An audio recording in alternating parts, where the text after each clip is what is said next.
السلام علیکم. ان الحمد للہ نحمده ونستعینه ونستغفره ونعوذ باللہ من شرور انفسنا ومن سیئات اعمالنا من يهده الله فلا مضل له ومن يضلل فلا هادي له واشهد ان لا اله الا الله واشهد ان محمدا عبده ورسوله. يا أيها الذين آمنوا اتقوا الله حق تقاته ولا تموتن إلا وأنتم مسلمون. يا أيها الناس اتقوا ربكم الذي خلقكم من نفس واحدة وخلق منها زوجها وبث منهما رجالا كثيرا ونساء واتقوا الله الذي تساءلون به والأرحام إن الله كان عليكم رقيبا. يا أيها الذين آمنوا اتقوا الله وقولوا قولا سديدا يصلح لكم أعمالكم ويغفر لكم ذنوبكم ومن يطع الله ورسوله فقد فاز فوزا عظيما. أما بعد فإن خير الحديث كتاب الله وخير الهدي هدي محمد صلى الله عليه وسلم وشر الأمور محدثاتها وكل محدثة بدعة وكل بدعة ضلالة وكل ضلالة في النار. فأعوذ بالله السميع العليم من الشيطان الرجيم. بسم الله الرحمن الرحيم. فمن كان يرجو لقاء ربه فليعمل عملا صالحا ولا يشرك بعبادة ربه أحدا. محترم سامعین، نوجوان ساتھیوں، دینی ماں اور بہنوں، ہم نے آپ حضرات کے سامنے اس مجلس میں جو کچھ کہنا ہے اسی کے مطابق سورۃ الکہف کی آخری آیت میں نے تلاوت کی ہے اور اسی آیت کی روشنی میں ہم گفتگو کریں گے. دعا کرو اللہ ہم سب کو عمل کرنے کی توفیق عطا فرمائے. میرے بھائیوں، اللہ رب العالمین کا بڑا انعام ہمارے اور آپ پر ہے.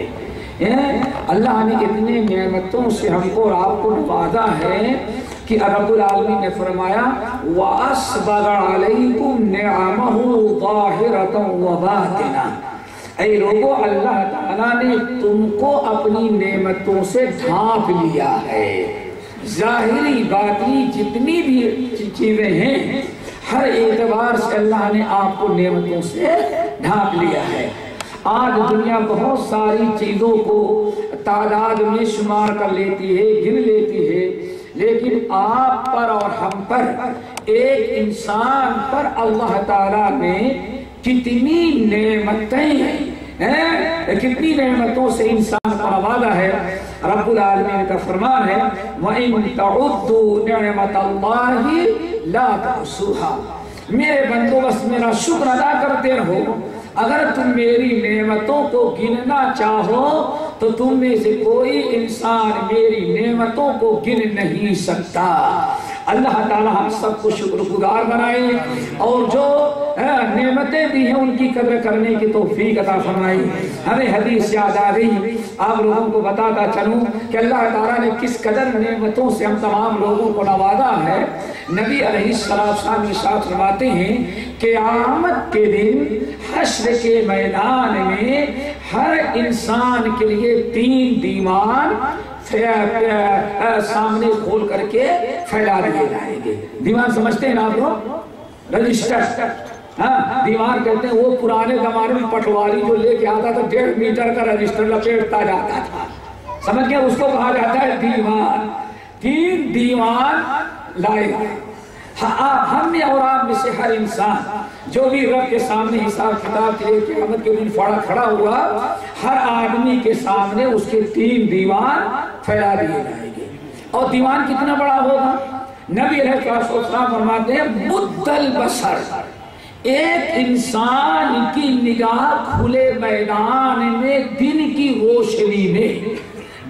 روشنی میں کھلے میدان ہموار زمین پر انسان کی نگاہ جہاں تک کام کرتی ہے اتنے لمبے 3 دیوان ہوں گے. وہ 3 دیوان کون ہیں؟ نمبر 1 ایک دیوان ہوگا نیکیوں کا، آپ نے کتنی نیکیاں کی ہیں؟ ایک دیوان۔ نمبر 2 دوسرا دیوان ہوگا آپ کے ہمارے اور انسان کے برائیوں کا۔ نمبر 3 تیسرا دیوان جو ہوگا اللہ تعالیٰ کی نعمتوں کا ہوگا، کہ اللہ کی نعمتیں ہم نے اور آپ نے دنیا میں جو استعمال کیا ہے، یہ تیسرا دیوان ہوگا نعمتوں کا۔ نبی علیہ السلام کے ساتھ رہتے ہیں اللہ تعالیٰ سے دعا کرو ایسے موقع پر اللہ تعالیٰ ہم سب پر رحم کر جائے۔ جب حساب کتاب کے لیے کھڑے ہوئے، یہ روزہ ہے، نماز ہے، حج ہے، زکوٰۃ، زندگی بھر کی ساری نیکیاں، ادھر برائیاں ہیں اور ادھر جو ہے اللہ تعالیٰ کی نعمتیں ہیں۔ رب العالمین بندے سے پوچھے گا، فرمائے گا یہ تمہاری نیکیاں ہیں، یہ تمہاری برائیاں ہیں اور یہ میری نعمتیں ہیں دنیا میں تو نے جو استعمال کیا ہے۔ اس لیے بندے تیری نیکیوں کا بدلہ، تیری برائیوں کا بدلہ اس وقت دیں گے جبکہ میری نعمت اپنی قیمت تجھ تیری نیکیوں سے وصول لے۔ اللہ تعالیٰ ایسے موقع پر یقول اللہ لأصغر النعم، کروڑوں اربوں خربوں نعمتوں میں سب سے چھوٹی نعمت جو ہوگی، اللہ تعالیٰ اس نعمت سے کہے گا خودی سامانہ کی، خودی سامانہ کی، اے میری سب سے چھوٹی نعمت جس کو اس بندے نے استعمال کیا، بڑی بڑی نعمتیں دور رہ گئی، سب سے چھوٹی نعمت انسان نے جو اللہ کی استعمال کی ہوگی، اللہ تعالیٰ اس نعمت کو کہے گا خودی سامانہ کی، اے میری نعمت اس نے تم کو جتنا استعمال کیا ہے اس کی نیکیوں سے اپنی قیمت وصول لے۔ کیا ہوگا میرے بھائیوں؟ ہمارے بھائی تو سوچتے ہو کہ اتنی نماز پڑھے قیمت نہ ہو جائے گی، کوئی ہوگا 2 مرتبہ میں نے حج کیا ہے ساری قیمت نہ ہو جائے گی۔ میرے بھائی رب کی قیمت کے رب کی نعمت کی قیمت کون ادا کر سکتا ہے؟ نبی علیہ السلام ارشاد فرماتے ہیں سب سے ادنا درجے کی نعمت ہم نے اور آپ نے جو استعمال کیا ہے وہ اس نے ہماری نیکیوں سے، بندے کے نیکیوں سے قیمت وصولنا شروع کیا، ساری نیکیاں اس کی ختم ہو گئی، زندگی بھر کی ساری نیکیاں ختم ہو گئی۔ رب العالمین پوچھے گا حل استوفیتی، اللہ اکبر، ادنا درجے کی نعمت اس نے زندگی بھر کی ساری نیکیاں اپنی قیمت میں وصول لیا، ساری نیکیاں ختم ہو گئی۔ اب اللہ تعالیٰ نیکی سے پوچھتا ہے، وہ سب سے چھوٹی نیکی ادنا درجے کی، کیا پوچھتا ہے؟ قد استوفیتی، تم نے اپنی پوری قیمت وصول لیا؟ نعمت کہتی ہے اللہ تعالیٰ ابھی جتنا اس نے استعمال کیا مجھے نیکیاں تو ختم ہو گئی لیکن قیمت پوری نہیں ملی۔ اب بندہ پریشان، اللہ تعالیٰ سے دعا کرو ایسے رحم کر جائے۔ اسی اللہ کی نبی نے کیا فرمایا؟ دعا مانگو اے اللہ اپنی رحمت سے مجھے جنت دے دے۔ تم میں سے کوئی آدمی اپنی نیکی سے جنت میں نہیں جا سکتا جب تک کہ نیکیوں سے خوش ہو کر کے اللہ اس پر رحم نہ کر دے، جب تک اللہ مہربان نہ ہو جائے تب تک انسان جنت میں داخل نہیں ہو سکتا۔ صحابہ نے کہا یا رسول اللہ ہم لوگ تو نہیں لیکن آپ کے پاس تو بہت نیکیاں ہیں، کیا جنت میں آپ کو جانے کے لیے آپ کو بھی اللہ کی رحمت اور مہربانی کی ضرورت ہے؟ صحابہ اکرام سوچتے تھے کہ اللہ کے رسول تو اپنی نیکیوں سے چلے جائیں کہ رحمت جو ہوگی کسی امتی کو مل جائے گی۔ اسی لیے صحابہ اکرام پوچھتے ہیں یا رسول اللہ ہم میں سے ہر آدمی تو اللہ کی رحمت سے جنت میں جائے گا، تو کیا آپ بھی اللہ کی رحمت ہی سے جنت میں جائیں گے؟ آپ بھی اپنے عمل سے جنت میں نہیں جا سکتے؟ اللہ اکبر۔ آل فرمائے ولا انا الا ان يتغمدني الله برحمته، اللہ کے بندوں میں بھی اپنی نیکی کے بلبوتے پر جنت میں نہیں جا سکتا الا ان یتغمدنی اللہ برحمتی، جب تک کہ اللہ اپنی رحمتوں کا چادر ہم پر پھیلا نہ دے۔ آخری نبی بھی جنت میں جانے کے لیے کس چیز کے محتاج ہے؟ رب کی رحمتوں کی۔ تو اب بندہ بڑا پریشان ہو گیا، کیوں؟ ادنا درجے کی جو نیکی تھی زندگی بھر کی ساری نیکیوں کو ختم کر دیا۔ اللہ تعالیٰ فرماتے ہیں میرے بندے ابھی تو ساری نیکیاں ساری نعمتیں باقی ہیں، سب سے ادنا درجے کی نعمت کی قیمت ادا نہیں۔ اب بندہ پریشان، اللہ تعالیٰ جو کچھ میں نے عمل کیا تھا زندگی میں ادنا درجے کی نیکی نعمت لے گئی، تب تو ہمارے نصیب میں سوائے جہنم کے اور کوئی چیز نہیں ہے۔ لیکن اگر بندہ نیک اور صالح متقی اور پرہیزگار ہے، ان رحمت اللہ قریب من المحسنین، آدمی نماز کبھی نہیں پڑھتا لیکن رب کی مہربانی اگر کبھی ہمارے مولانا خطبے میں نماز نہ پڑھنے والے مردوں کو، عورتوں کو، بھائیوں کو، بہنوں کو ذرا سخت لہجہ استعمال کریں، بھائی جنت میں جانے کے لیے نماز ضروری ہے، نماز نہیں پڑھو گے فرعون اور قارون کے ساتھ جہنم میں جاؤ گے، تو بے نمازی بھائی کیا کرے گا؟ مولوی صاحب آپ کی طرح اللہ سخت ہے، آپ جتنے سخت ہیں اللہ اتنا سخت رہی ہے۔ اللہ اکبر۔ قرآن پاک کی آیت میرے بھائیوں، ان رحمت اللہ، اللہ کی رحمت نیک لوگوں کے ساتھ ہے۔ فرعون پر اللہ نے رحم نہیں کیا، نمرود پر اللہ نے رحم نہیں کیا، اسی لیے سنن ترمذی کی حدیث بدلا کرو، فرعون کا وقت جب ڈوبنے لگا سورہ یونس کی آیت رو رو کر کے توبہ کر رہا ہے، استغفار کر رہا ہے، ہاں توبہ کرتا ہوں اللہ معاف کر دے معاف کر دے۔ جبرائیل امین آئے کہا یا محمد صلی اللہ علیہ وسلم، ترمذی کی حدیث، کاش کہ آپ وہ منظر دیکھے ہوتے کہ فرعون رب کے سامنے اس قدر عاجزی کر رہا تھا، گڑ گڑا رہا تھا، توبہ استغفار کر رہا تھا۔ میں چاہتا تھا کہ کمبخت کو اللہ تعالیٰ رحمت اللہ تعالیٰ اس پر مہربانی نہ کرے، اس لیے اتنا وہ رو رہا تھا اور اتنا اللہ تعالیٰ کے سامنے گڑ گڑا رہا تھا، میں ڈر گیا کہ کہیں ایسا نہ ہو اس کے رونے پر اللہ رحم کر جائے۔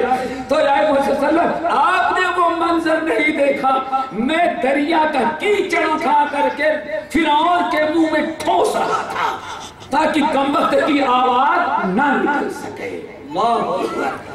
بڑا رویا، آن وقد عصیت، اے بدبخت فرعون اب توبہ کر رہا ہے، ساری زندگی تو نے میری نافرمانی کی ہے، وَكُنْتَ مِنَ الْمُفْسِدِينَ، اور زمین پر تو فساد پھیلانے والا تھا۔ اتنا رویا کہ جبرائیل امین کو ڈر لاحق ہوا کہیں اللہ اس ظالم کی توبہ قبول نہ کر لے، اسی لیے جبرائیل امین اس کے منہ میں ٹھوس رہے ہیں مٹی تاکہ کمبخت کی آواز نکل نہ سکے، لیکن رب العالمین نے فرمایا جبرائیل تم ٹھوسو یا نہ ٹھوسو اس ظالم کو تو میں چھوڑنے والا نہیں۔ کیوں؟ یہ بدبخت بہت ظلم کیا ہے اور زندگی بھر یہ فساد پھیلانے والا، اور ساری زندگی اس نے میری نافرمانی کی ہے۔ تو میرے بھائیو اللہ تعالیٰ بڑا مہربان ہے، لیکن کن پر مہربان ہے؟ ان رحمت اللہ قریب من المحسنین، نیک لوگوں کے پر اللہ تعالیٰ حشر میں مہربانی کرے گا۔ اور وہ بھی مہربانی کیسے؟ سنن ابن ماجہ کے حدیث آپ لوگوں نے بارہا سنا ہوگا، اللہ رسول نے ارشاد فرمایا اللہ تعالیٰ نے محبت کے 100 حصے کیے، کتنے بھائیو؟ ماشاءاللہ 100 حصے کیے، ایک حصہ اللہ تعالیٰ نے اپنے مخلوق میں تقسیم کیے، کتنا بھائی؟ ایک حصہ۔ پھر آئے فرمایا وہی ایک حصہ اللہ نے اپنی محبت کا حصہ، ایک حصہ جو آدم علیہ السلام کے زمانے سے اپنی مخلوقات میں تقسیم کر رہا ہے، اور قیامت تک اسی ایک حصے سے پوری مخلوقات کو نوازتا رہے گا۔ اللہ کے نبی نے فرمایا ایک جانور اپنے بچے پر جو سے محبت کرتی ہے اور شفقت کرتی ہے تو اسی ایک حصے سے اللہ نے جانور کو بھی محبت عطا کی ہے، وہ بھی اپنے بچے پر۔ صحابہ نے کہا یا رسول اللہ تو پھر 99 اللہ نے کیا کیا؟ 100 میں سے آدمی آدھا بچاتا ہے، کچھ تھوڑا سا بچاتا ہے، اللہ نے تو 100 حصوں میں سے 99 اپنے پاس بچا رکھا ہے اور صرف ایک حصہ مخلوقات میں تقسیم کیا، اس کو کیا کرے گا اللہ تعالیٰ رکھ کر کے؟ اللہ کے نبی نے کیا فرمایا؟ اللہ نے بچا رکھا ہے 99 حصے، قیامت کے دن اللہ تعالیٰ 99 حصے محبت کے ساتھ اپنے بندوں سے مانگا کرے گا۔ اب گالی بھائی 99 حصے کا مانگا، اب بندہ کہتا ہے اللہ ساری نیکیاں تو ختم ہو گئی اور ابھی بڑی بڑی نعمتیں بھی باقی ہیں، اب مایوس ہوا جہنم میں جانے کے لیے تیار، لیکن رحمت کوئی 99 حصے کی رحمت اللہ کی گالی بھائی۔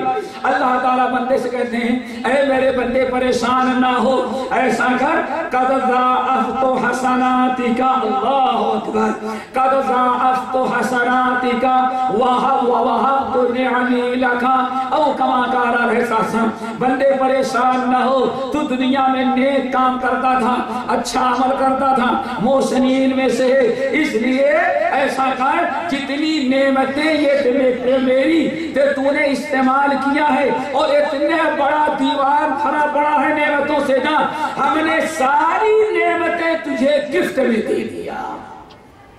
دعا کرو یہی ہمارے سب کے ساتھ ہو جائے، جا وَوَهَبْتُ نِعَمِي لَكَ، جا ہم نے ساری نعمتیں بطور تحفے اور گفٹ کے فری میں تجھے دے دیا۔ نمبر 2 وَضَاعَفْتُ حَسَنَاتِكَ، تیری نیکیاں جو قیمت لے لی تھے، چھوٹی سی نعمت نے جو تیری نیکیوں سے قیمت وصولی تھی، ساری نیکیاں بند ہو گئی۔ میرے بندے تو بڑا خوف زدہ پریشان تھا، اس لیے تجھے مبارک ہو، قَدْ ضَاعَفْتُ حَسَنَاتِكَ، جتنی نیکیاں ختم ہوئی تھی اس کا ڈبل ٹربل ہم نے بڑھا کر کے تیری نیکیاں پھر واپس لوٹا دی، اور جا اب جنت میں داخل ہو جا۔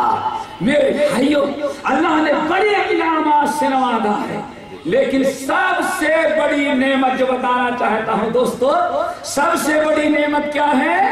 سب سے بڑی نعمت ایمان کی ہے جو ہم سب کو اللہ نے عطا کر دیا۔ ایمان سے بڑی کوئی دوسری نعمت نہیں۔ کیوں؟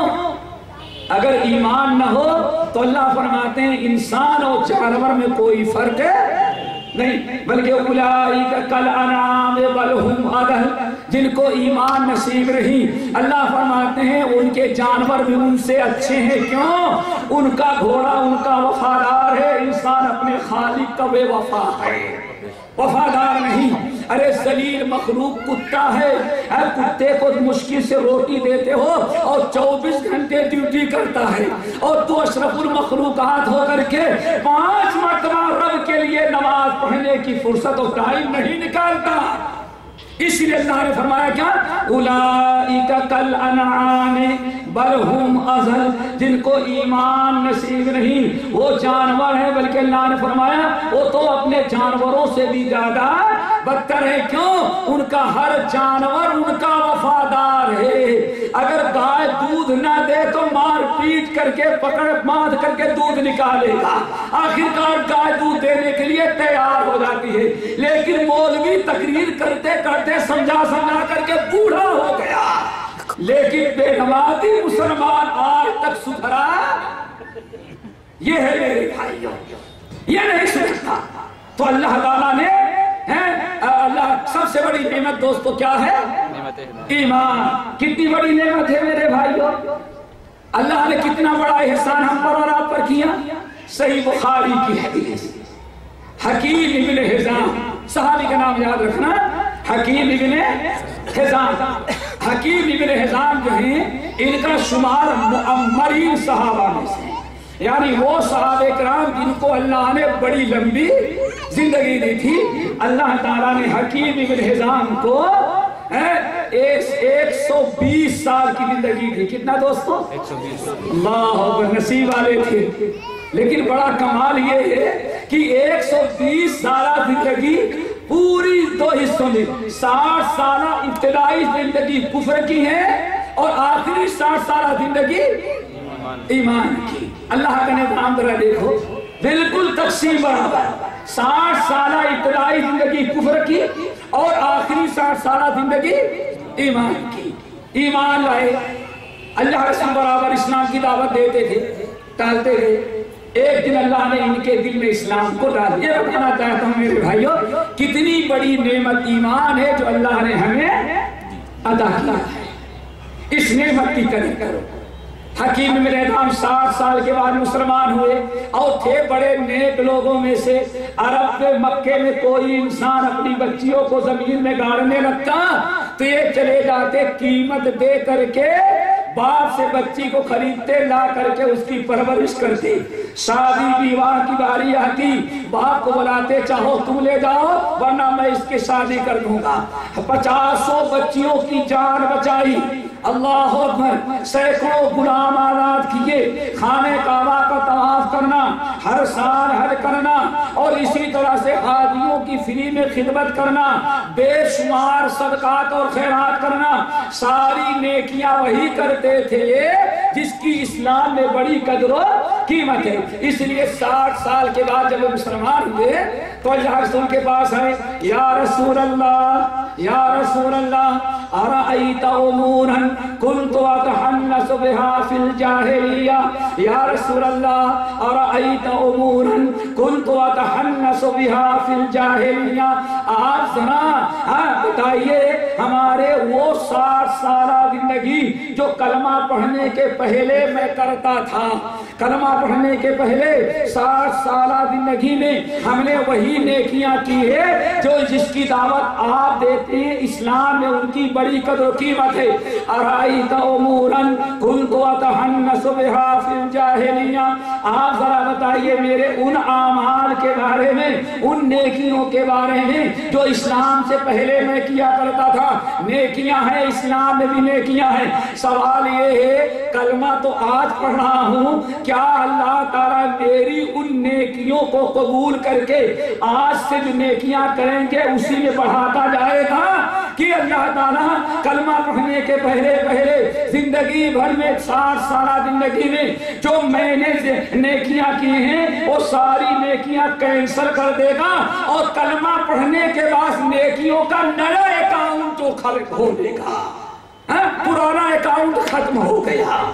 اللہ اکبر. سوال تو بڑا اچھا ہے میرے بھائیو، یہی فکر ہمیں بھی ہونی چاہیے. یا رسول اللہ، ارائیت امورا کنت اتحنس بها فی الجاہلیہ. ذرا میری ان نیکیوں کے بارے میں بتائیں جو جاہلیت میں 60 سال تک میں نے کیا تھا. میرے بھائیو، ایمان کی دولت، بہنوں ذرا ایمان کی دولت دیکھو اللہ نے کتنے آسانی سے ہم کو راہ عطا کیا ہے.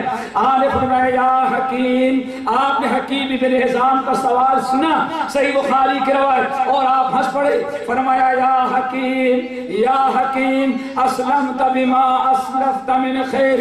ارے تو اپنی 60 سالہ نیکیوں کی فکر کر رہے ہو کہ قیامت کے دن 60 سالہ نیکیاں تمہاری شمار ہوگی کہ نہیں شمار ہوگی. یا حکیم اسلمت بما اسلفت من خیر. کیا تجھے یہ معلوم نہیں، کیا تجھے یہ معلوم نہیں کہ اسلمت بما اسلفت من خیر، وہ 60 سالہ تیری نیکیاں جو تھی انہی نیکیوں سے خوش ہو کر کے اللہ نے دولت ایمان سے. اللہ اکبر. دولت ایمان کیوں ملی تجھے 60 سالہ میں؟ اور ہم کو کیا دینا پڑا بھائی؟ او ماشاءاللہ. باپ مسلمان، دادا مسلمان، پردادا مسلمان، لکڑ دادا مسلمان. او بھی کوئی انصاری ہے تو کہتا ہے وہ مدینہ سے ہم آئے ہیں، کوئی سید ہے تو آل جعفر سے آئے ہوئے ہیں. یہی سب ہے نا. اللہ اکبر. ماں بھی جس ماں نے پیٹ میں رکھا وہ مسلمان، ماں جس ماں سے پیدا ہوئی نانی وہ مسلمان، نانی کی بھی ماں مسلمان. اللہ اکبر. اگر کچھ ایمان میں کمی رہی تو ہندوستان میں قاضی جو ہے نکاح پڑھانے کے وقت 7 کلمے پڑھا کر کے اور پکا مسلمان. اور ایسا مسلمان بنا دیا کہ اب کچھ بھی کر ڈالو شرک نہیں ہوگا، کچھ بھی کر ڈالو، کچھ بھی کر ڈالو، او دید اس سے توحید پھیلی جہاں میں، رہا شرک باقی نہ وہم و گما میں، ہوا جوا جلوہ در حد زمین و سما میں، وہ بدلا گیا آ کے ہندوستان میں، ہمیشہ سے اسلام تھا جسمنا تھا، وہ دولت بھی کھو بیٹھے آخر ایک قاضی صاحب نے سرکاری مسلمان بنایا، سرکاری مسلمان۔ یہ ہے میرے بھائیو ایمان۔ اب آپ بتائیں ایمان کے لیے اللہ کی قسم کوئی تکلیف نہیں اٹھانی پڑی۔ حضرت بلال جب ایمان لائے، حضرت بلال جب ایمان لائے، جانتے ہیں تپتے ہوئے پتھر پہ لٹا دیا جاتا، پیروں میں ہاتھوں میں رسیاں باندھ کر کے ایمان کی وجہ سے گھسیٹا جاتا۔ امام ابن سعد رحمت اللہ علیہ نقل کرتے ہیں اپنے طبقات کبریٰ کے اندر عجیب سے بات نقل کرتے ہیں۔ اللہ تعالیٰ ہمیں یاد رکھنے کی توفیق نصیب فرمائے اور اس نعمت کی قدر کرو، اس نعمت کی قدر کرو۔ اللہ اکبر۔ عمر فاروق رضی اللہ تعالیٰ عنہ اپنے مجلس میں جب بیٹھتے تھے تو جیسے ہمارے شیخ عبد المتین بیٹھے ہوئے ہیں، بازو میں ایک تکیہ نہیں چھوٹا سا گدا بنا کے رکھ دیا تھا اپنے بازو میں۔ عمر فاروق خود بھی اس پر نہیں بیٹھتے تھے، عمر فاروق خود بھی اس پر نہیں بیٹھتے تھے، صرف حضرت بلال بیٹھا۔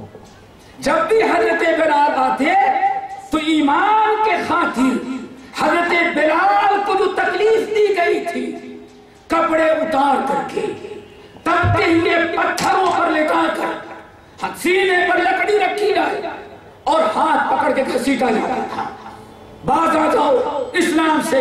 لیکن حضرت بلال کی زبان سے ایک جملہ نکلتا، کیا احد، یعنی لا الہ الا اللہ۔ حضرت عمر فاروق رضی اللہ تعالیٰ عنہ حضرت بلال کی اس قربانی کی وجہ سے اپنے بازو میں تکیہ بنا کے رکھ لیا تھا، حضرت بلال ہی اس پر بیٹھے، کوئی نہیں بیٹھتا۔ ایک دن اتفاقاً حضرت بلال ابھی پہنچے نہیں تھے، عمر فاروق کی مجلس شبی ہوئی ہے، اتفاقاً حضرت بلال رضی اللہ تعالیٰ کہیں رہ گئے تھے، ابھی پہنچے نہیں تھے۔ حضرت خباب بن ارد رضی اللہ تعالیٰ یہ باہر کے تھے، یہ لوہار تھے، لوہار جانتے ہو نا، لوہار تھے، یہ لوہار تھے اور باہر سے آئے ہوئے، کوئی نیچ تو معمولی کام کرنے والوں کی کوئی قدر و قیمت نہیں، لاوارث تھے۔ اللہ تعالیٰ نے ان کو مسلمان بنایا۔ بہرحال یہ آئے اور دیکھا ماشاءاللہ گدا رکھا ہوا ہے اور آ کر کے تھوک جم کر کے بلال کا نہ رہنا غنیمت سمجھا، ٹیک لگا کر کے بیٹھ گئے۔ عمر فاروق نے کہا اٹھو اٹھو تم اٹھو۔ حضرت خباب نے کہا کیوں اٹھو، کیوں اٹھو؟ سوائے بلال کے کسی اور کے لیے اور کی بلال کے علاوہ کوئی اس کا مستحق نہیں، پوری امت میں صرف بلال اس کا مستحق ہے۔ اللہ اکبر۔ خباب نے کہا کیوں؟ کہا اسلام کے لیے بلال نے جو قربانی دی ہے کسی نے تکلیف اپنی برداشت نہیں کی۔ حضرت خباب بن ارد کہا یا امیر المؤمنین، عمر امیر المومنین سن لے، اور چھلانگ لگائے سامنے آ گئے اور پیٹھ اٹھائی، قمیص اٹھائی اور حضرت عمر کو اپنی پیٹھ دکھلایا سامنے کھڑے ہو کر کے۔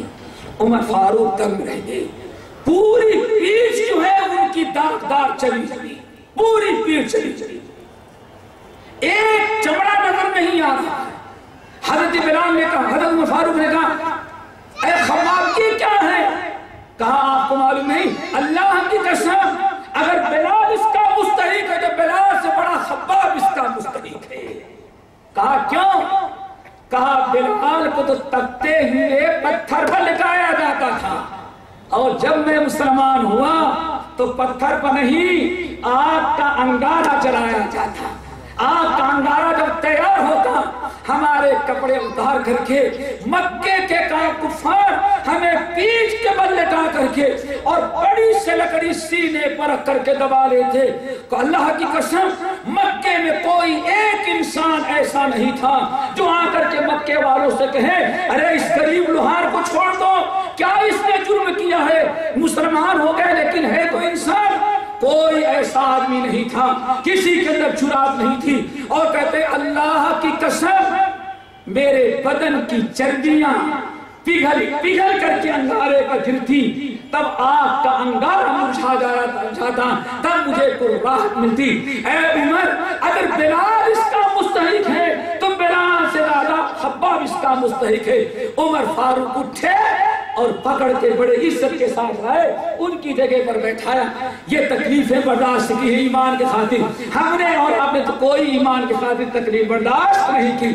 رب نے تو نعمت سے نوازا، لیکن ہم نے نعمت کو کبھی غیر اللہ کے سامنے ہاتھ پھیلا کر کے، کبھی پیشانی کو غیر اللہ کے سامنے ٹیک کر کے، کبھی کہیں کا دھاگا باندھ کر کے ہم نے رب کی ناقدری کیا دوستو، اور اپنے آپ کو شرک میں۔ اب الذین آمنوا، ایمان ملا ہے، اس کی قدر کرو میرے بھائیوں۔ ماشاءاللہ ہمارے بہت سارے بھائی آئے ہوں گے جن کو اللہ نے زیادہ مال دیا ہے۔ ہمارے جیسے کوئی غریب ہوگا تو 3 دن تک ایک ہی جوڑا پہنتا ہوگا، زمین پہ بیٹھ جائے گا، یہاں وہ کوئی بات نہیں۔ اور ماشاءاللہ ہمارے بھائی جیسے کوئی بڑا آدمی ہوگا تو صبح ایک جوڑا پہنا ہوگا اور ابھی آیا ہوگا تو دوسرا جوڑا، اور وہ نیچے نہیں بیٹھے گا، یہاں نہیں بیٹھے گا۔ کیوں؟ ابھی ہم نے کپڑا پہنا ہے اور استری کرا کر کے گاڑی سے دھوبی کو دھلائی دے کر کے استری کا پیسہ جمع کر کے ہمیں صاف ستھرا جوڑا پہنا ہے، ایک جوڑا نہیں 10 جوڑے رکھے ہیں۔ جوڑا اگر خراب ہو گیا، قمیص اور کرتا اگر خراب ہو گیا تو جاؤ گے بدل دو گے، بیوی نے دوسرا تیار کر کے رکھا ہوگا۔ ایک دھوبی کی ہاں سے دھلائی لے کپڑے کی، گندا نہ ہو جائے، خراب نہ ہو جائے۔ آج انسان مسلمان اس کی بڑی عزت کرتا ہے، لیکن ایمان جیسی نعمت جو جنت تک پہنچا دینے والا ہے، اس کے خراب ہو جانے کے بعد کوئی دوسرا ایمان ملنے والا نہیں۔ اس ایمان کو برباد کر کے اپنے آپ کو جہنم سے محروم کر دیتا ہے، اور آدمی کو کبھی اس کا احساس۔ رب نے کیا فرمایا دوستو؟ وہ کیا ہے؟ خراب کرنا کیا ہے؟ سورۃ الانعام، سورۃ الانعام۔ الذین آمنوا، اللہ فرماتے ہیں الذین آمنوا ولم یلبسوا ایمانہم بظلم اولئک لہم الامن وہم مہتدون۔ اللہ فرماتے ہیں ہم نے جن کو ایمان دیا ہے ان کا ایمان کب انہیں جہنم سے بچائے گا۔ ذرا دیکھو قرآن میں ہر چیز بیان کر دی گئی ہے، لیکن مشکل یہ ہے ہم دنیا کی ہر کتاب پڑھتے ہیں لیکن قرآن پڑھنا سب پڑھ رہے ہیں۔ ناولیں تو ماشاءاللہ رات میں عشاء کے بعد کھولے گا نوجوان تو صبح تک ارے بابا بھی پڑھتے ہیں، بابا کم نہیں ہے۔ اس لیے میں کہتا ہوں اس زمانے میں نوجوانوں سے زیادہ وقت کون فضول چیز میں ضائع کرتا ہے؟ بوڑھے لوگ۔ کیوں؟ وہ تو 24 گھنٹے ٹی وی چالو کر کے بیٹھا رہتا ہے بوڑھا بوڑھا۔ نوجوانوں تو کالج جانا ہے، ڈیوٹی بجانا ہے، وہ تو ہر چیز سے ریٹائر ہے سوائے فلموں کے، ڈراموں کے، ٹی وی کی کوئی چیز ہر کے ساتھ ہے۔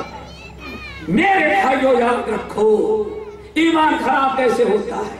قرآن سورۃ انعام کیا ہے؟ اللہ فرماتے ہیں الذین آمنوا، الذین آمنوا، جو لوگ ایمان لائے ہم نے جن کو ایمان نصیب کیا ہے، ولم یلبسوا ایمانہم بظلم، ہم نے تو ایمان دیا ہے لیکن ان کا ایمان انہیں کب نجات دے گا؟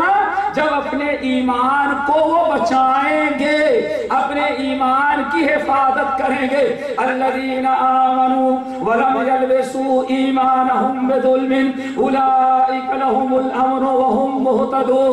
رب العالمین نے فرمایا جن کو ہم نے ایمان دیا اگر انہوں نے اپنے ایمان کو شرک سے بچایا، کس سے بچایا دوستو؟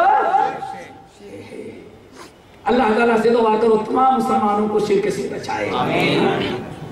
ہمارے بہت سارے مسلمان بھائی کہتے ہیں ارے مسلمانوں کو شرک سے روکنے کی کیا ضرورت ہے؟ اگر مسلمانوں کو نہیں روکا تو کس سے روکیں گے؟ جو اللہ کو مانتا ہے وہ کیا شرک کرو تو کفر کر رہا ہے، جو اللہ کو مانے گا پھر شرک کرے گا، کسی کو شریک وہی تو شرک ہوگا۔ الذین آمنوا ولم یلبسوا ایمانہم بظلم اولئک لہم الامر وہم مہتدون۔ رب العالمین فرماتے جن کو میں نے ایمان دیا ہے اگر وہ اپنے ایمان کو شرک کے ملاوٹ سے بچائے گے تو اولئک لہم الامن، ان کو امن و امان اور نجات ملے گی، وہم مہتدون، اور یہ ہیں جن کو ہدایت مل چکی ہے۔ تو میرے بھائیو دعا کرو کہ اللہ تعالیٰ ایمان کی دولت سے نوازا ہے، ہمارا ایمان بھی محفوظ رہے۔ کس سے محفوظ رہے؟ شرک سے، کفر سے، نفاق سے۔ ورنہ سورہ یوسف کے آخر رکوع کیا ہے، اللہ فرماتے ہیں وَمَا يُؤْمِنُ أَكْثَرُهُمْ بِاللَّهِ إِلَّا وَهُمْ مُشْرِكُونَ۔ اے نبی ان لوگوں کو بتا دیں بہت سارے لوگ اللہ پر ایمان تو رکھتے ہیں لیکن مشرک کے مشرک ہی رہ جاتے ہیں۔ وَمَا يُؤْمِنُ أَكْثَرُهُمْ بِاللَّهِ إِلَّا وَهُمْ مشرکون، بہت سارے لوگ شرک اللہ پر ایمان تو رکھتے ہیں لیکن شرک سے پاک نہیں ہوتے، وہم مشرکون، وہ شرک میں مبتلا رہ جاتے ہیں۔ اسی لیے نبی علیہ السلام بڑی شدت کے ساتھ دعا مانگتے تھے، اے اللہ مجھے شرک سے بچانا۔ اور ایک دعا بتا دیتا ہوں ذرا اس کو یاد رکھنا، قرآن پاک کی دعا ہے، امام ابو الانبیاء امام الموحدین حضرت ابراہیم علیہ السلام کی دعا یاد رکھو، کیا مانگتے؟ وَجْنُبْنِي وَبَنِيَّ أَن نَّعْبُدَ الْأَصْنَامَ۔ اے اللہ اپنے نبی ابراہیم کو، وَبَنِيَّ اور میری اولاد کو شرک سے۔ اللہ اکبر، ابراہیم خلیل اللہ کیا دعا مانگ رہے ہیں؟ وَجْنُبْنِي وَبَنِيَّ أَن نَّعْبُدَ الْأَصْنَامَ۔ اے اللہ مجھے شرک سے بچانا، غیر اللہ کی عبادت سے مجھے بچانا، وَبَنِيَّ اور میری اولاد کو بھی بچانا، اللہ مجھے بھی اور میری اولاد کو شرک سے بچانا۔ کم سے کم یہ دعا تو یاد کر لو دوستو، اور دل لگا کر کے خلوص کے ساتھ مانگو، انشاءاللہ مرتے دم تک ایمان صحیح اور عقیدے توحید پر ہم قائم رہیں گے۔ ضرورت ہے اللہ تعالیٰ سے مانگنے کی۔ پھر میرے بھائی ہم نے جو آیت پڑھی ہے اس آیت میں تقریباً یہی بیان کیا گیا ہے۔ رب العالمین نے فرمایا فَمَنْ كَانَ يَرْجُو لِقَاءَ رَبِّهِ فَمَنْ كَانَ يَرْجُو لِقَاءَ رَبِّهِ فَلْيَعْمَلْ عَمَلًا صَالِحًا۔ ذرا غور سے سنو، فَمَنْ كَانَ يَرْجُو لِقَاءَ رَبِّهِ فَلْيَعْمَلْ عَمَلًا صَالِحًا وَلَا يُشْرِكْ بِعِبَادَةِ رَبِّهِ أَحَدًا۔ جو انسان چاہتا ہے کہ قیامت کے دن رب کے سامنے پیش کیا جائے، جو انسان چاہتا ہے کہ روح ملک الموت قبض کریں اور رب کے سامنے روح لے کر کے جائیں، تو اللہ تعالیٰ فرمائے یا ملک الموت کہیں یا ایتھا النفس المطمئنہ، اے پاکیزہ روح، ارجعی الی ربک راضیۃ مرضیہ، واپس چلو اپنے رب کے پاس، اب دنیا میں رہنے کا ٹائم تمہارا ختم ہو گیا ہے۔ یا ایتھا النفس المطمئنہ ارجعی الی ربک راضیۃ مرضیہ، اے پاکیزہ روح اس جسم سے نکلو اور اپنے رب کے پاس واپس چلو، آج تمہارا رب تجھ سے راضی ہے اور تجھے اتنا دے گا کہ تم بھی خوش ہو جاؤ گی۔ پھر فرشتے جب روح کو لے کر کے اللہ تعالیٰ کے پاس گئے تو اللہ تعالیٰ کیا فرمائے؟ فَادْخُلِي فِي عِبَادِي وَادْخُلِي، دعا کرو ایسی موت آئے دین پر قائم رہے۔ فَادْخُلِي فِي عِبَادِي وَادْخُلِي جنتی، اے میرے بندے کے نیک بندے کی روح، فَادْخُلِي فِي عِبَادِي وَادْخُلِي جنتی، تجھ سے پہلے میرے نیک بندوں کی روح ہیں، جہاں جنت میں ہے تم بھی انہی میں جا کر کے شامل ہو جاؤ، اور قیامت کے دن جب رب کے سامنے اپنے زندگی بھر کے نیک اعمال کو لے کر کے حاضر ہو تو رب العالمین وہاں ہمارے گناہوں کی مغفرت کر دے، ہمارے نیک اعمال کو قبول کر کے اللہ تعالیٰ مجھ سے راضی ہو جائے۔ اگر کوئی تم میں سے یہ چاہتا ہے، رب فرما رہے ہیں فَمَنْ كَانَ يَرْجُو لِقَاءَ رَبِّهِ، تم میں سے جو شخص اس حالت میں اپنے رب سے ملاقات کرنا چاہتا ہے اسے چند باتوں پر عمل کرنا پڑے گا۔ نمبر 1 فَلْيَعْمَلْ عَمَلًا، اسے چاہیے کہ عمل صالح۔ عمل صالح کس کو کہتے ہیں؟ کس کو کہتے ہیں؟ سنت سے جو ثابت ہے، اللہ کے رسول جو کیا ہوں۔ 3 چیزیں اگر پائی جائیں، جب بھی کوئی عمل کریں گے 3 چیزیں اس میں پائی جائیں گی، اس کو کیا کہا جائے گا؟ عمل اگر 3 میں سے ایک چیز ختم ہو گئی عمل صالح، سارے لوگ آپ بھی بہنیں بھی یاد رکھیں اور عادی سے تہیہ کریں کہ جو بھی عمل کریں گے ان 3 شرطوں کے ساتھ۔ نمبر 1 عمل کرنے والا مسلمان، کیا ہو میرے بھائی؟ ایمان شرط ہے، ایمان شرط۔ اگر ایمان نہیں کچھ بھی کر ڈالیں گے وہ عمل قابل قبول نہیں۔ اور ایمان کیسے ہو؟ خالص ایمان ہو، ایمان میں شرک کی ملاوٹ نہ ہو۔ فَلْيَعْمَلْ عَمَلًا صَالِحًا، پہلی شرط کیا ہے میرے بھائی؟ ایمان کا خالص ہو، ایمان شرک سے بالکل ہمارا پاک ہو۔ کیوں؟ اگر آپ نے عمل تو کیا لیکن یہ شرط نہ پائی گئی، یعنی ایمان میں شرک کی ملاوٹ ہے، ایمان خالص نہیں ہے، اس کا حشر کیا ہوگا؟ اللہ اکبر، اس کا حشر امام احمد بن حنبل رحمۃ اللہ علیہ نے اپنی مسند میں ابو ہریرہ رضی اللہ تعالیٰ عنہ سے حدیث نقل کی ہے، ذرا اس حدیث کو سن لیں تو بات واضح ہو جائے گی۔ نبی علیہ السلام فرماتے تجیء الاعمال یوم القیامہ، قیامت کے دن بندے کے اعمال اللہ تعالیٰ کے پاس آئیں گے۔ سب سے پہلے فتجیء الصلاۃ، بندے کی نماز کیا آئے گی؟ اللہ کے ہاں تو سب سے پہلے کیا ہو؟ نماز۔ آدمی مسلمان ہو تو مسلمان ہونے کے بعد سب سے پہلا عمل نماز، یہی نا؟ قیامت کے دن حشر کے میدان میں سوال جواب کا معاملہ ہے تو سب سے پہلے، اور مسلمانوں کے ہاں سب سے آخری عمل نماز، وہ بعد میں دیکھا جائے گا۔ ہم کو تو بڑا تجربہ ہے، کبھی کوئی صاحب کہے کہ شیخ صاحب کوئی دیندار لڑکا ہو تو بتائیے گا شادی کرنا ہے، دیندار۔ اچھا، اب ایسے دیندار نوجوانوں کو حکم دیا داڑھی ہے، دیندار ہے، نماز کا پابند ہے۔ اب میں نے اس سے کہا صاحب ہمارے ہاں درس میں ایک نوجوان آتا ہے، آپ اس کو پہلے دیکھ لیں۔ اچھا کہاں ملے گا؟ ارے بڑا بتائیں، آپ کا شاگرد ہو، آپ کی مجلس کا ہو، اتنا اچھا لڑکا اور کہاں ملے گا؟ بڑے شوق سے آیا، کہاں؟ فلاں مسجد میں آ جا۔ جب آیا دیکھا داڑھی بھی رکھا ہے، نماز بھی پڑھ رہا ہے، کیا ہوا؟ اچھا کل ٹیلی فون کر کے بتائیں گے۔ اب ٹیلی فون کیا کریں گے؟ اصل میں اتنا دیندار نہیں چاہیے، دیندار چاہیے لیکن اتنا دیندار اللہ اکبر۔ کیا ہو دینداری؟ ارے اس وقت داڑھی رکھ لیا، اتنا نماز کی پابندی اس عمر میں، اللہ اکبر، ذرا نارمل ہونا چاہیے۔ یہ نماز سب سے آخر، اور اللہ کے ہاں نماز سب سے نماز سب سے پہلا ہے۔ سب سے پہلا عمل کیا آیا؟ فتجیء الصلاۃ، نماز آئی۔ آگے بات کیا کہتے ہیں؟ یا ربی عن الصلاۃ، اے اللہ یہ بندہ جو آپ کے سامنے کھڑا حساب کتاب کے لیے، میں اس کی زندگی بھر کی نماز ہوں۔ اللہ کیا فرمائیں گے؟ انک لعلی خیر، تم بہترین عمل ہو، ذرا انتظار کرو۔ فتجیء الصدقہ، زکوٰۃ آئی، صدقہ خیرات آیا۔ آنے کے بعد کہتا ہے یا ربی عن الصدقہ، اے اللہ میں بندے کا، اس بندے کا صدقہ ہوں۔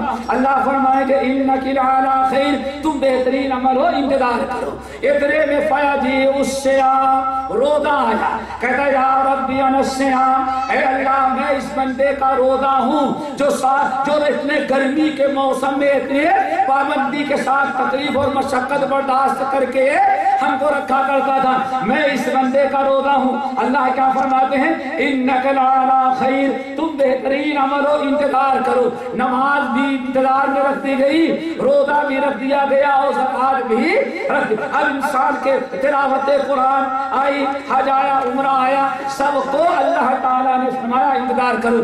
حج آیا، یا ربی انا الحج، اللہ میں حج ہوں، انک لعلی خیر، تم بھی بہترین ہو۔ سب کو اللہ تعالیٰ نے میٹنگ کیا کہتے ہیں؟ ویٹنگ روم میں، ویٹنگ ہال، انتظار کرو، انتظار کرو۔ اللہ اکبر۔ میرے بھائیوں، جب تک ایمان خالص نہ ہو روزے نماز سب بیکار جاتے ہیں۔ اسی لیے میرے صالح کی پہلی شرط کیا ہے دوستو؟ ایمان خالص۔ آخر میں آیا اسلام۔ کیا آیا میرے بھائیوں؟ فیجیء الاسلام، روزے نماز حج زکات یہ ساری نیکیاں ختم ہو گئی تو فیجیء الاسلام، اب بندے کا اسلام آیا۔ کیا آیا دوستو؟ اسلام آنے کے بعد کیا کہتا ہے؟ یا ربی انا الاسلام وانت السلام۔ کیا کہا؟ یا ربی انا الاسلام وانت السلام، اے میرے رب میں اسلام ہوں، میں اسلام ہوں اور آپ کا نام سلام ہے۔ آئی بات سمجھ میں؟ یا ربی انا الاسلام وانت السلام، اے میرے رب میں اسلام ہوں اور آپ کا نام کیا ہے؟ سلام ہے۔ اللہ اکبر۔ اللہ کیا جواب دے گا؟ اب ذرا سنو۔ اب اللہ تعالیٰ انتظار نہیں کروا رہا ہے۔ اللہ کیا فرماتے ہیں؟ بِکَ یوم آخذ وَبِکَ عُوتِی، ساری نیکیوں کو میں نے روک رکھا ہے، جمع ہے۔ بِکَ یوم آخذ وَبِکَ عُوتِی، اے اسلام آؤ پہلے ہم تمہارا حساب کرتے ہیں۔ بِکَ یوم آخذ، اگر تم درست ہو یہ ساری نیکیاں قبول ہیں۔ وَبِکَ عُوتِی، اگر تم درست نہیں ہو، خالص نہیں ہو، یہ ساری نیکیاں بندے کی رائے کا۔ اور اللہ تعالیٰ سے دعا کرو، اللہ تعالیٰ سے دعا کرو سب کو ایمان صحیح۔ اسی کو قرآن پاک میں اللہ نے کیا بیان کیا؟ 19واں پارہ سورہ فرقان، وَقَدِمْنَا إِلَىٰ مَا عَمِلُوا مِنْ عَمَلٍ فَجَعَلْنَاهُ هَبَاءً مَّنثُورًا، وَقَدِمْنَا إِلَىٰ مَا عَمِلُوا مِنْ عَمَلٍ فَجَعَلْنَاهُ هَبَاءً مَّنثُورًا۔ اللہ کیا فرماتے ہیں؟ ان کے ساری نیکیوں کو ایسے جمع کریں گے حشر کے میدان میں اور سامنے آئیں گے، جب دیکھ لیں گے ہاں ہم نے جو کچھ کیا تھا موجود ہے، دیکھ لینے کے بعد جب خوش ہو جائیں گے وَقَدِمْنَا إِلَىٰ مَا عَمِلُوا مِنْ عَمَلٍ فَجَعَلْنَاهُ هَبَاءً مَّنثُورًا، دیکھ لینے کے بعد جب خوش ہو جائیں گے چونکہ عقیدہ درست نہ تھا، ایمان اور اسلام درست نہ تھا۔ میرے بھائیوں، ہمارے بہت سارے بھائی سوچتے ہوں گے آج مسلمانوں میں ایک گروہ ایسا ہے جو کہتا سبھی سچے، یعنی یہاں تک کہ اللہ اکبر بدھ کی اگر کوئی پوجا کرتا بھائی کوئی بات نہیں، وہ بھی حقیقت میں عبادت تو کسی کی کر رہا ہے، کرنے دو۔ جس کو کہتے روشن خیال، ماڈرن مسلمان، جیسے مسلمانوں کو امریکہ چاہتا ہے، ان مسلمانوں کا حشر کیا ہوگا؟ وَقَدِمْنَا إِلَىٰ مَا عَمِلُوا مِنْ عَمَلٍ فَجَعَلْنَاهُ هَبَاءً مَّنثُورًا، دیکھ لینے کے بعد اپنے اعمال کو دیکھ کے خوش ہو جائیں گے۔ اللہ فرماتے ہیں ان کے اعمال کو ہم ذرات بنا کر کے فضا میں اڑا دیں گے، کوئی ایک نیکی ان کی باقی نہیں رہ جائے گی۔ اس لیے سب سے پہلی چیز میرے بھائیوں کیا ہے؟ ایمان صحیح۔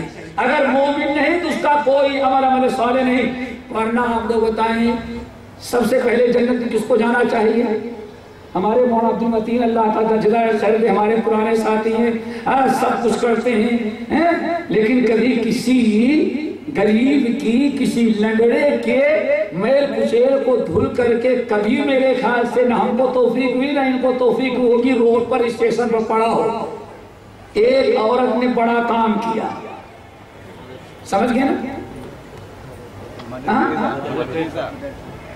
بڑے بڑے ایوارڈ ملے، کسی نے 50 لاکھ، کسی نے 60 لاکھ، کسی نے کوس کیا نا، لیکن کیا خیال ہے آپ نے تو اس کی کوئی نیکی قبول ہوئی؟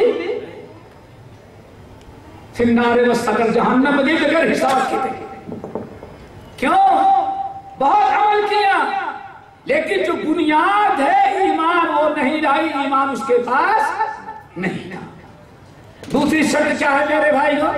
اخلاص. کیا ہونا چاہیے؟ اخلاص. یاد رکھو ایک انسان کتنا بھی عمل کرے اگر اخلاص نہیں تو اخلاص کے بغیر کوئی عمل اللہ تعالیٰ کے ہاں قابل قبول نہیں. اخلاص کیا ہے؟ یعنی ریاکاری کے لیے نہ ہو، دکھلاوے کے لیے نہ ہو، کسی دنیاوی فائدے کے لیے نہ ہو.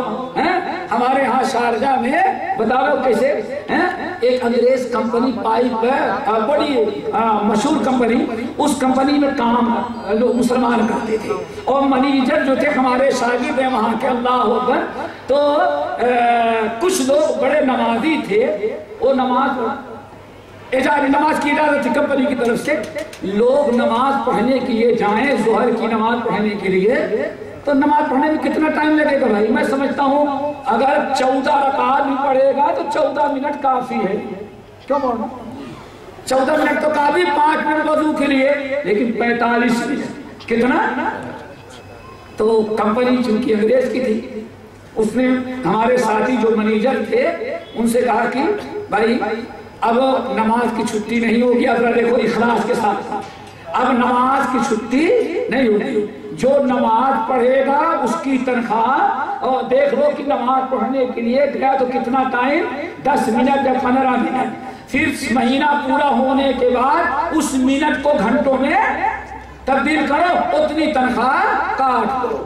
اب منیجر صاحب ہمارے ہیں انڈیا کے، انہوں نے نوٹس جاری کی اور کہا بھائی کمپنی کا یہ آرڈر ہے کہ نماز کی چھٹی نہیں ہوگی، جو نماز پڑھنے کے لیے جائے گا اس کی تنخواہ کٹ جائے گا. جو اللہ کے لیے نماز پڑھ رہے تھے انہیں کوئی بات نہیں، آدھی بھی تنخواہ کٹ جائے لیکن ہم نماز تو نہیں چھوڑیں گے، گئے نماز پڑھ رہے تھے. اب جو دھلم یقین والے تھے نے کہا یہ بیوقوف تنخواہ کٹا کر کے نماز پڑھتی ہے، یہ بیوقوف. ہندوستان سے پاکستان سے بیوی بچوں کو ماں باپ کو چھوڑ کر کے ارے کمانے کے لیے آیا کہ نماز پڑھنے کے لیے آیا ہوا ہے.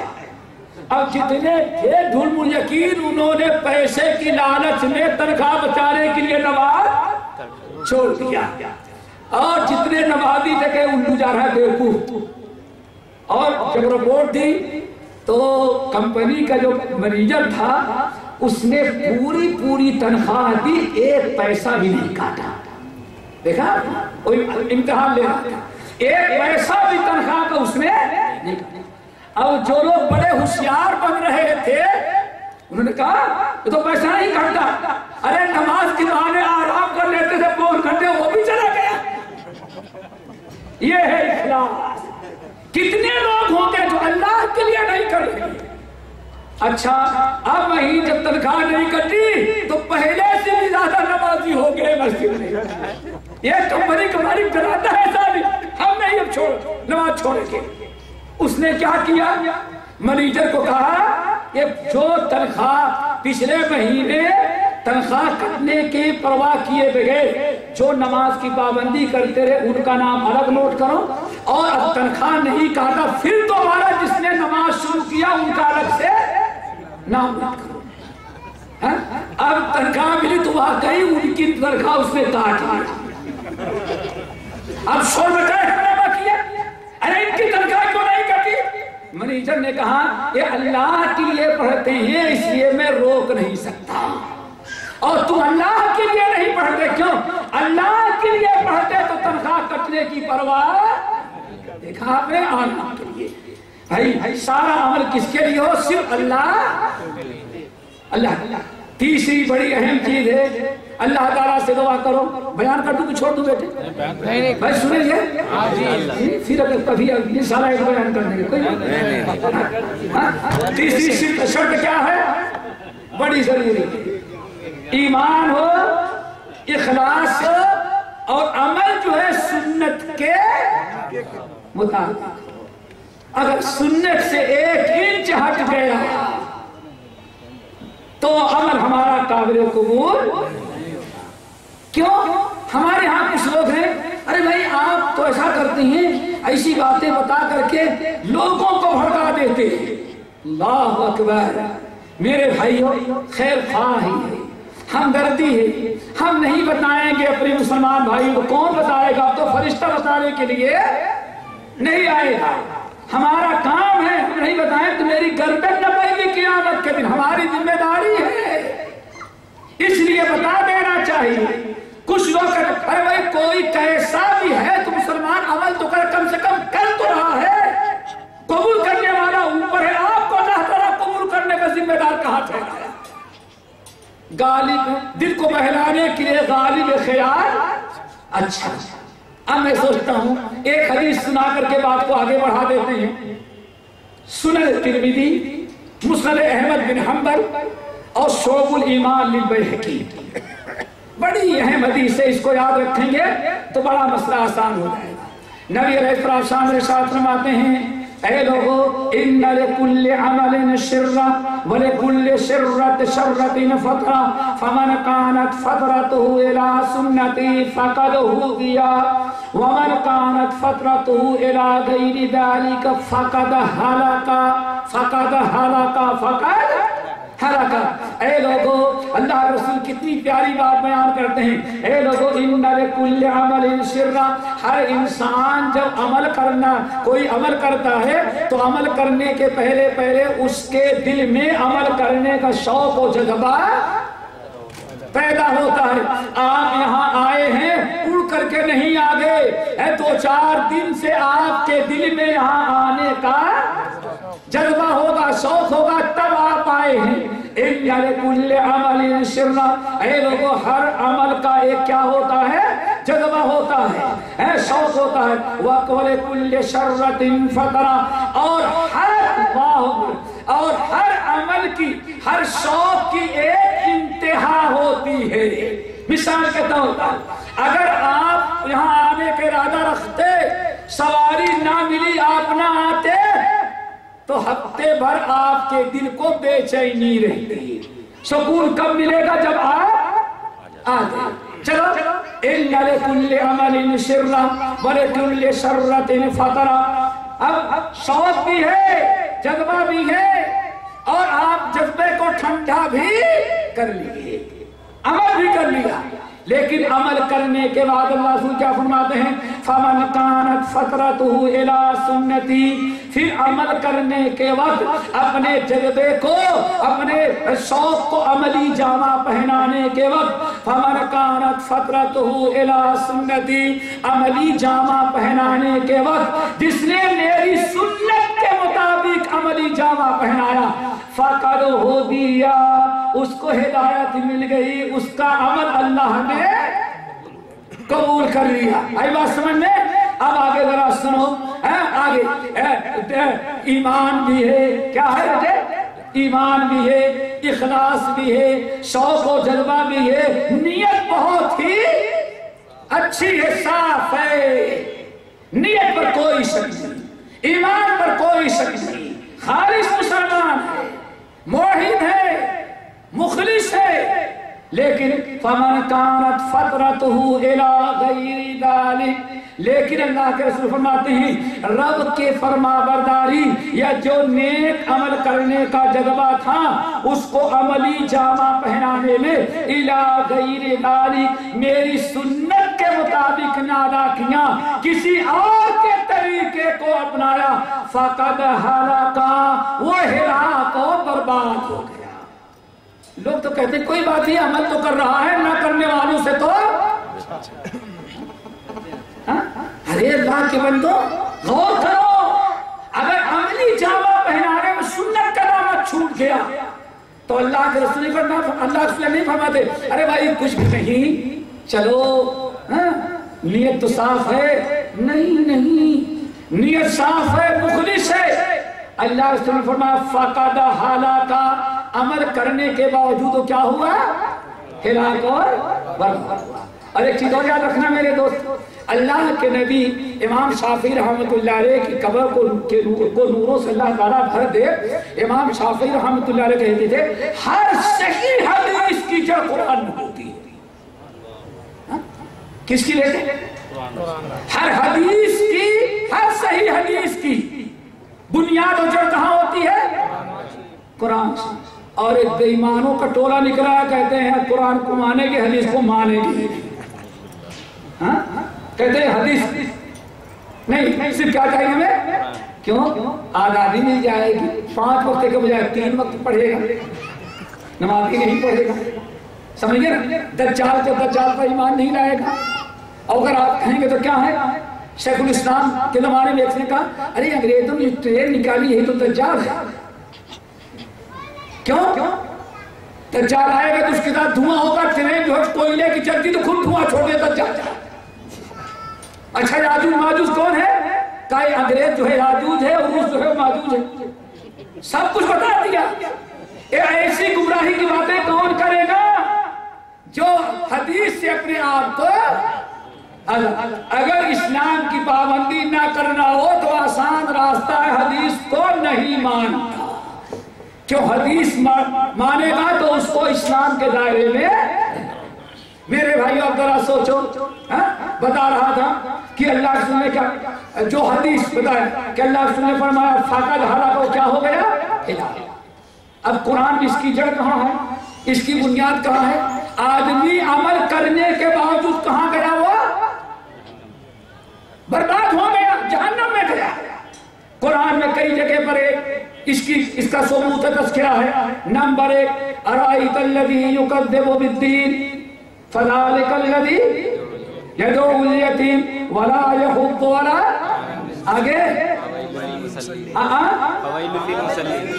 اور آگے فویل للمصلین، جہنم کے نچلے گڈھے میں نمازی گئی۔ اللہ اکبر، نمازی ہو جہنم میں۔ فویل للمصلین، ویل ہو، ہلاکت ہو، بربادی ہو، جہنم کے گڈھے میں گئے کون؟ نمازی ہو۔ کون سے نمازی ہیں؟ بے نمازی نہیں، نمازی ہے جہنم کے گڈھے میں نہیں، کہتا قرآن کہہ رہا اللہ کے بندے۔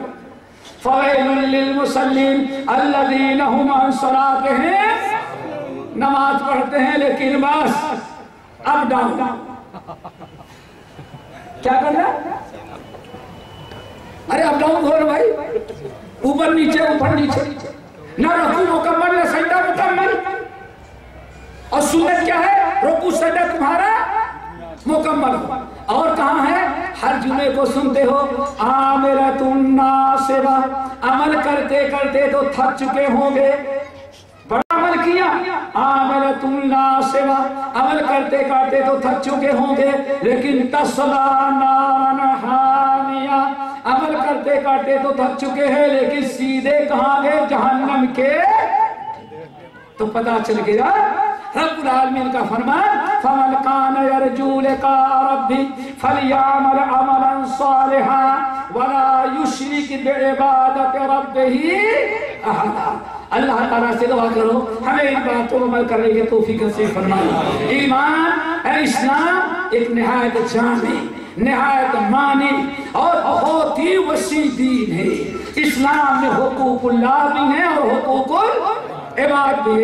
اللہ تعالیٰ کا کرم ہے کہ ہم کو ایمان سے نوازا، ہمیں اسلام سے نوازا، ہمیں عقیدے صحیحہ سے نوازا، ماں باپ بھی مسلمان ہی رہے۔ اللہ رب العالمین نے ہر قسم کا فضل و کرم کیا ہے اور ہم پر اللہ اسلام نے اللہ تعالیٰ کی جانب سے رسول اللہ علیہ وسلم نے قرآن اور حدیث نے اسلام نے ہم پر جو احکام مقرر کیے ہیں دوستو وہ 2 قسمیں کے ہیں۔ کتنے قسمیں کے ہیں وہ؟ ایک ہے حقوق اللہ اور دوسرے ہیں حقوق العباد۔ اللہ تعالیٰ سے دعا کرو کہ ہمیں دونوں کو شریعت کے مطابق ادا کرنے کی توفیق نصیب فرمائے۔ کیوں بھائی؟ قرآن پاک میں جیسے اللہ تعالیٰ نے حقوق اللہ کی تاکید کی ہے اتنا ہی زیادہ اللہ تعالیٰ نے ہمارے لیے ہم کو کس کی تاکید کی ہے؟ حقوق العباد کی۔ وَقَضَىٰ رَبُّكَ أَلَّا تَعْبُدُوا إِلَّا إِيَّاهُ وَبِالْوَالِدَيْنِ إِحْسَانًا إِمَّا يَبْلُغَنَّ عِندَكَ الْكِبَرَ أَحَدُهُمَا أَوْ كِلَاهُمَا فلا تقل لهما اف ولا تنهرهما وقل لهما قولا كريما واخفض لهما جناح الذل من الرحمة وقل رب ارحمهما كما ربياني صغيرا وآت ذا القربى حقه والمسكين. اسی طرح سے پہلے ہی بارے میں وَإِذْ أَخَذَ اللَّهُ وَإِذْ أَخَذْنَا مِيثَاقَ بَنِي إِسْرَائِيلَ لَا تَعْبُدُونَ إِلَّا اللَّهَ وَبِالْوَالِدَيْنِ إِحْسَانًا وَذِي الْقُرْبَى وَالْيَتَامَى وَالْمَسَاكِينَ وَقُولُوا وَابْنِ السَّبِيلِ وَقُولُوا لِلنَّاسِ حُسْنًا وَأَقِيمُوا الصَّلَاةَ وَآتُوا الزَّكَاةَ ثُمَّ تَوَلَّيْتُمْ إِلَّا قَلِيلًا مِّنكُمْ وَأَنتُمْ مُعْرِضُونَ. پورے قرآن پاک کو ذرا دیکھو، اللہ تعالیٰ نے حقوق اللہ اور حقوق العباد دونوں کا حکم دیا ہے. اب حقوق العباد کی طرف تھوڑا سے، حقوق اللہ میں سب سے بڑا حق اللہ کا کیا ہے؟ اللہ کے لیے عبادت کو خالص رکھا جائے، اللہ کی ذات میں، صفات میں، عبادات میں کسی کو شریک نہ کیا جائے. پھر اللہ کا حق کیا ہے یا رسول کا حق کیا ہے؟ رسول کی اطاعت میں رسول کی اطاعت کی جائے اور بدعات اور غیر شرعی امور کے روشنی میں کوئی عمل کیا نہ جائے. اب آؤ ذرا بڑے اختصار کے ساتھ حقوق العباد پر ذرا غور کرتے ہیں. حقوق العباد میں سب سے بڑا حق کس کا ہوتا ہے؟ ماں اور باپ کا. اسی لیے رب العالمین نے جہاں بیان کیا وَقَضَىٰ رَبُّكَ أَلَّا تَعْبُدُوا إِلَّا إِيَّاهُ، رب نے تمہارے آپ کے رب نے فیصلہ کیا ہے اللہ کے سوا کسی کی عبادت نہ ہو. وَبِالْوَالِدَيْنِ إِحْسَانًا، اور والدین کے ساتھ احسان کرو. حضرت عائشہ رضی اللہ تعالیٰ عنہ کی روایت ہے، کہنے لگی یا رسول اللہ آپ بتائیے کہ ایک مرد پر سب سے بڑا حق کس کا ہے؟ سب سے بڑا حق ایک انسان پر کس کا ہے؟ آپ نے ارشاد فرمایا امہ. ایک مرد پر سب سے بڑا حق کس کا ہے؟ ماں کا. پھر اس کے بعد باپ کا. پھر میں نے کہا یا رسول اللہ اچھا عورتوں پر سب سے بڑا حق کس کا ہے؟ اللہ کے رسول نے بیان فرمایا زوجہا. کس کا؟ شوہر کا. کیوں؟ اس میں بڑی حکمت ہے. اگر اللہ تعالیٰ عورتوں پر بھی ماں اور باپ کا حق شوہر سے زیادہ رکھ دیتا تو روزانہ وہیں پہنچی رہتی. کیا خیال ہے بھائی؟ ابھی پہنچی رہتی ہے، وہیں چلی جاتی. بچوں کی دیکھ بھال کون کرتا؟ شوہر کی خدمت کون کرتی؟ اسی لیے اللہ تعالیٰ کا حکیمانہ عمل کرا. دیکھو جب مردوں کی باری آئی تو اللہ کے رسول نے سب سے بڑا حق ماں کا ہے، اس کے بعد باپ. لیکن پھر پوچھتی ہے اچھا عورتوں پر؟ تو آپ نے کیا فرمایا؟ سب سے بڑا حق عورت پر کس کا ہے؟ اس کے اللہ تعالیٰ سب کو حق ادا کرنے کی توفیق نصیب فرمائے. اور کتنا بڑا حق ہے میرے بھائیوں، بیان سے باہر. بس ایک حدیث سنا لیتے ہیں شاید کافی ہو جائے سب کے لیے. سنو گے بھائی؟ اجازت ہے؟ سیدھے چلے ہم لوگ. کوئی مسند احمد بن حنبل کی حدیث ہے. واللہ اسی ایک حدیث کو سن لے تو ہماری ہر بہن کو پتا چل جائے شوہر کے حقوق کتنے ہیں. لیکن اب جگر تھام کے بیٹھو میری کا مطلب شوہر کی باری آئی. کس کی باری آئی؟ اللہ اکبر. اب ذرا سنو مسند احمد بن حنبل کی روایت ہے. نبی علیہ السلام بیٹھے ہوئے اتنے میں ایک کسان آئے. یا رسول اللہ ہمارا اونٹ آج بہت بگڑ گیا ہے. عربوں میں اور ہندوستان میں بہت سارے علاقوں میں بیل کی جگہ ہر میں کون چلتا ہے؟ اونٹ. تو یا رسول اللہ ہمارا اونٹ آج بہت بگڑ گیا ہے، بالکل کاٹ کھا رہا ہے، جگر جائے. کسی اور فصل تیار کرنی ہے، کھیتی کو فصل کے لیے تیار کرنی، اونٹ کنٹرول میں آ ہی نہیں رہا ہے. اللہ کے نبی علیہ السلام نے کہا چلو ہم چلتے. نبی علیہ السلام اٹھے. اب اللہ کے رسول جا رہے ہیں تو روکے کون؟ کوئی یہ نہیں کہہ سکتا اللہ سے آپ نہ جائے بلا وجہ، وہ اس کا اونٹ ہو جانے، اس کا کام جانے، وہ اس کو کاٹ کھا رہا، آپ کو جا رہے ہیں بلا وجہ آپ تکلیف برداشت کرنے کے لیے، کوئی بولا نہیں۔ لیکن صحابہ کہتے ہیں اللہ رسول کے دائیں بائیں آگے پیچھے ہم لوگ ہو گئے، ہم میں سے کسی کی جان تو اونٹ لے لے لیکن نبی کو تکلیف، کہتے ہیں ہم لوگ گھیرے میں لے گئے اور اللہ کے نبی علیہ السلام اس کھیت تک، زمین تک پہنچ گئے جہاں اونٹ بہت ہی زیادہ بگڑا ہوا تھا۔ آپ اونٹ کھیت میں گئے، اونٹ بہت دور غصے میں کھڑا تھا۔ صحابہ کرام کہتے ہیں اللہ رسول نے اونٹ بلانے کی جو آواز ہوتی ہے، ہر جانور کو بلانے کی آواز، اگر کتے کی آواز سے بلی کو، بکری کو بلانے تو بکری کبھی نہیں آئے گی، اور بکری کے آواز سے کتے بولا کتا کبھی نہیں آئے گا۔ ہر جانور کو بلانے کی کیا ہے آواز ہے۔ آپ نے اونٹ کو بلانے والی آواز دی تو اونٹ بڑی تیزی کے ساتھ پلٹا اور آپ کی طرف چلا آیا، اور اونٹ چلا رہا ہے۔ صحابہ کرام اللہ کے رسول کو روک نہیں سکتے لیکن چاروں طرف سے تیار ہیں کہ آپ پر حملہ نہ کر سکتے۔ نبی علیہ السلام بلائے، اونٹ چلا رہا ہے، لیکن صحابہ کہتے ہیں اونٹ جتنا آپ کے قریب آ رہا تھا، ہم لوگوں نے دیکھا جس طرح سے پالتو جانور اپنے مالک کے قریب آتا تو اتنا ہی سر جھکاتا ہوا آگے پیروں کو چاٹنے لگتا ہے۔ کہتے ہیں اللہ کی قسم ایسے ہی ہم لوگوں نے دیکھا، حالانکہ ہم لوگ کہتے ہیں یا رسول اللہ خبردار اونٹ سے آپ اپنے آپ کو بچائیں، وہ جس کا اپنے مالک کو جو اس کو کھانا کھلاتا اس کو نہیں پہچانا تو آپ کو کیا پہچانے گا؟ لیکن آپ جو عمل کرتے تو وَمَا يَنْطِقُ عَنِ الْهَوَىٰ إِنْ هُوَ إِلَّا وَحْيٌ یوحیٰ۔ امت کو درس دینا تھا، امت کو شرک سے بچانا تھا، امت کو غیر اللہ کے سجدے سے منع کرنا تھا۔ اللہ تعالیٰ نے آپ حکم دے جاؤ۔ صحابہ کرام کہتے ہیں اونٹ آیا اور اپنا منہ آپ کے قدموں پر رکھ دیا۔ نبی علیہ السلام نے کسان سے کہا اس کا کہاں ہے جوا، اس کا جو گلے میں ڈال کر کے جوتے ہو، لے کر کے آئے۔ نبی علیہ السلام نے اس کے گلے میں ڈالا اور صحابہ کا لے گئے، بڑی شرافت کے ساتھ وہ واپس چلا گیا۔ لیکن جو سنانا تھا وہ یہ، جب اونٹ نے آپ کا سجدہ کیا تو صحابہ کرام کو بڑی حیرت ہوئی۔ اونٹ جیسے لوگ سجدہ کرتے ہیں ویسے اونٹ نے اپنا منہ نبی علیہ السلام کے قدم مبارک پر رکھ دیا۔ صحابہ کرام نے کہا یا رسول اللہ اب ذرا دیکھو، کوئی نبی جس سے نبی ہی بہتر سمجھتے ہیں کیا حق ہے کیا غلط ہے، صحابہ سے زیادہ عقل والا، دین کی سمجھ رکھنے والا کوئی کائنات میں نبی کے بعد نہ پیدا ہوا ہے نہ آئندہ پیدا ہوگا۔ لیکن میرے بھائی بس نبی ہی حقیقت سمجھتے ہیں، ہم تو کہتے ہیں اس میں کیا حرج ہے، سارا بیڑا گرک ہوا اس میں کیا حرج تو ہے۔ صحابہ کرام نے کہا یا رسول اللہ یہ اونٹ تو ہم لوگوں سے زیادہ آپ کا احترام کرتا ہے۔ پتا چل گیا اس نے سجدہ کیا تو احترامی کیا، عبادت کا نہیں بلکہ کون سا سجدہ کیا؟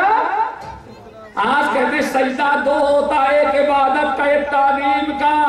تعظیم تو سب کے لیے جائز ہے اور عبادت کا صرف اللہ کے لیے۔ اللہ اکبر۔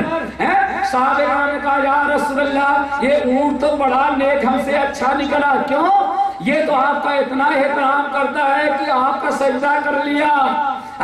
افلا نسجد لک یا رسول اللہ، تو یا رسول اللہ کیا ہم لوگ جب آپ سے ملتے ہیں ملاقات ہوتی ہے تو سلام کو مصافحت کرتے ہیں، اس سے پہلے ہم لوگ بھی آپ کو سجدہ کر لیں تاکہ اونٹ سے بھی زیادہ ہم آپ کا احترام کریں، ہم تو امتی ہیں، انسان ہیں۔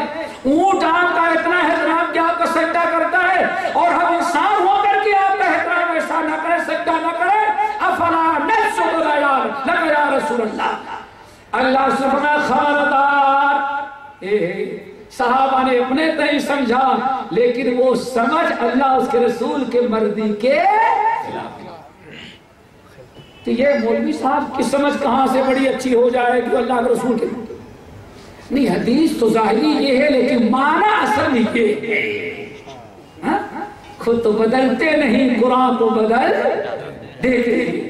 دیکھو آج فرمایا اے لوگوں خبردار، اونٹ کو دیکھ کر کے میرا سجدہ نہ کرو، اس ذات کی قسم جس کے قبضے میں میری جان ہے، لو کنت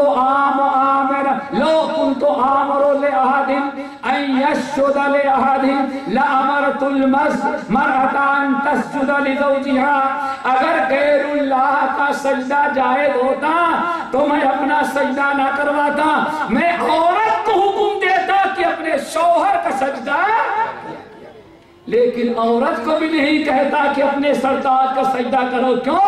یہ پیشانی سوا اوپر والے کے نیچے والوں میں سے کسی کے لیے جھکانا جائز ہے۔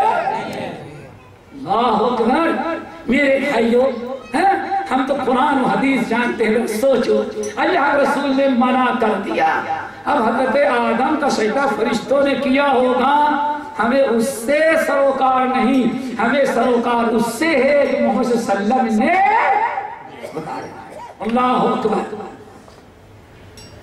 پھر عورت کو کیوں حکم دیتا کہ اپنے شوہر کا سجدہ کرے؟ حالانکہ نبی کے کرنا چاہیے، شوہر کو میں اپنا سجدہ کرنے کا حکم نہ دیتا بلکہ عورت کو حکم دیتا کہ میرے بجائے اپنے شوہر کو کرے۔ کیوں؟ آپ نے فرمایا کیوں؟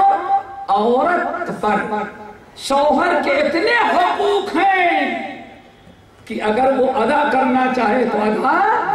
پھر آپ نے مثال دی بڑی عجیب و غریب سے میرے بھائیوں، آپ نے فرمایا اگر اس کے چوٹی سے لے کر کے ایڑی تک اس کا بدن پک جائے، پھوڑے پھنسی ہو جائیں، خون اور ٹیپ بہنے لگے، اور اس خون اور ٹیپ کو صاف کرنے کے لیے وفادار فرمانبردار بیوی اگر آئے، اس کو کسی ٹیشو پیپر سے اور کسی کپڑے سے پوچھتی ہے تو زخم برداشت نہیں کرتا، شوہر کی چیخ نکل جاتی ہے۔ پھر عورت بیچاری اپنے شوہر کو گندگی سے پاک کرنے کے لیے اب کپڑا نہیں استعمال کرتی۔ کیوں؟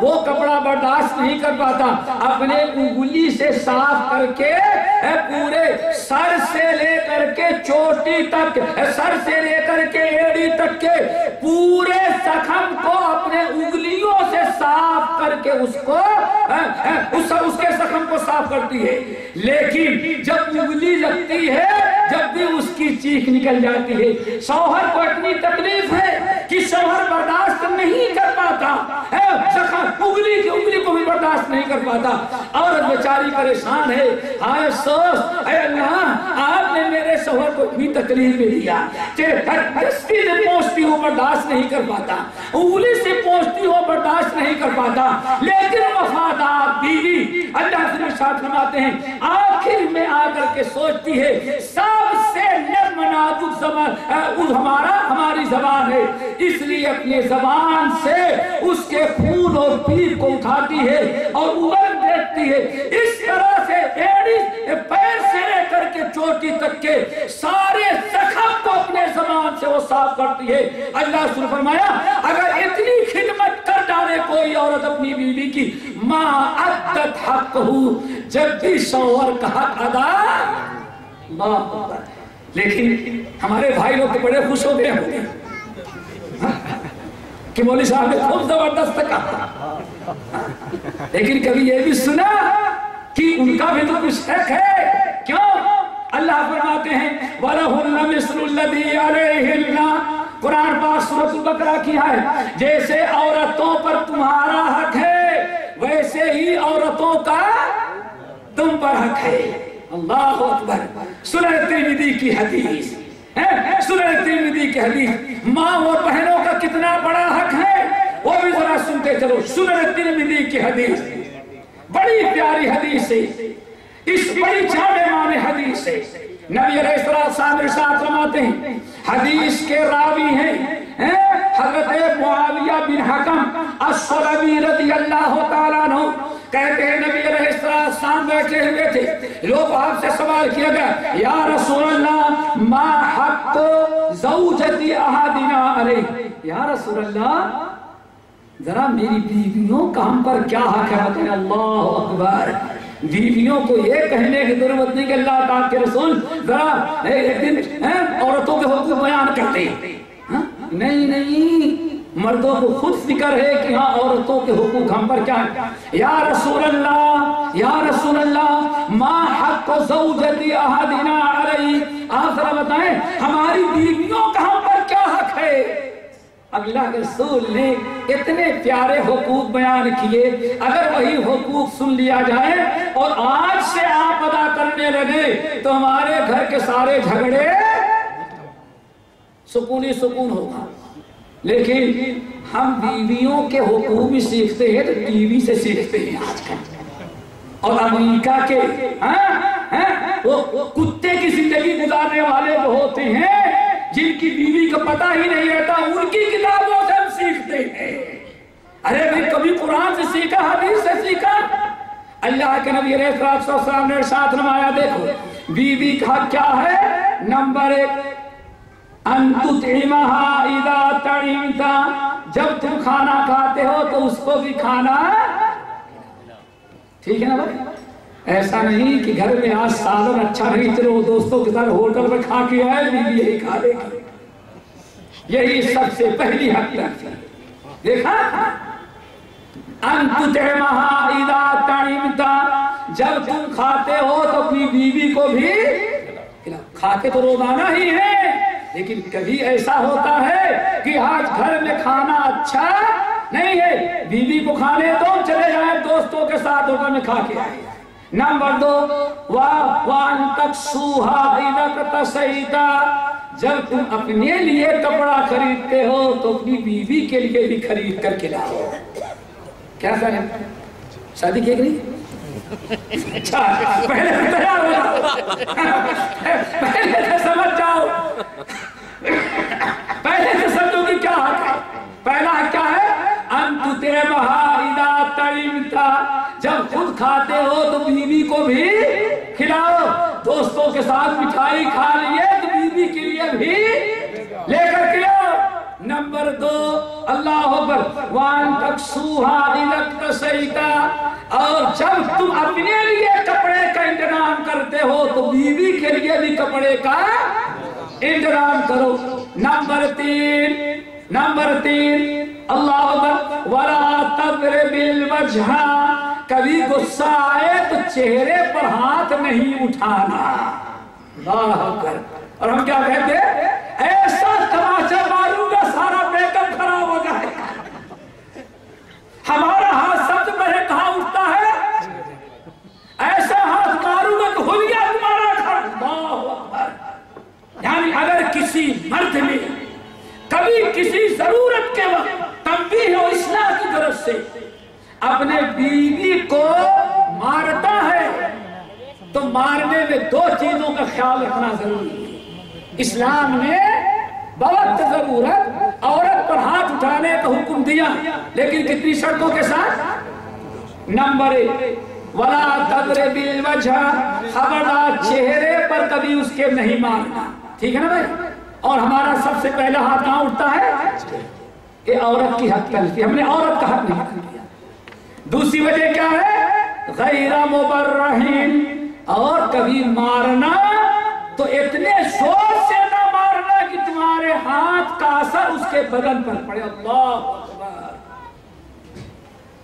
اور ایسا نہ ہو کہ مار دے پھر ہسپتال سے پٹی بنوا کے لاتے ہیں، اور یہی ہوتا ہے. میں غصہ آتا ہے تو مجھے کچھ سمجھ میں نہیں. اللہ اکبر. ارے اللہ کا فرمان، نبی کا فرمان تو دیکھو کتنے حق ہو گئے بھائی. 3 نمبر 4 ولا تہجرها الا فی البیت ولا تکبر. کیا بولا؟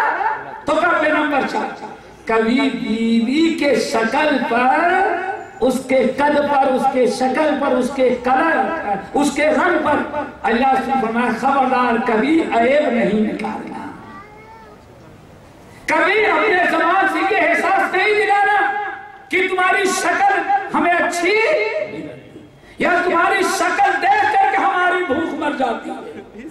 ولا تکبر، خبردار عورت کو احساس دلانا کہ تم سے زیادہ دنیا میں کوئی عورت اچھی، یہ اس کا حق ہے، یہ اس کا حق ہے.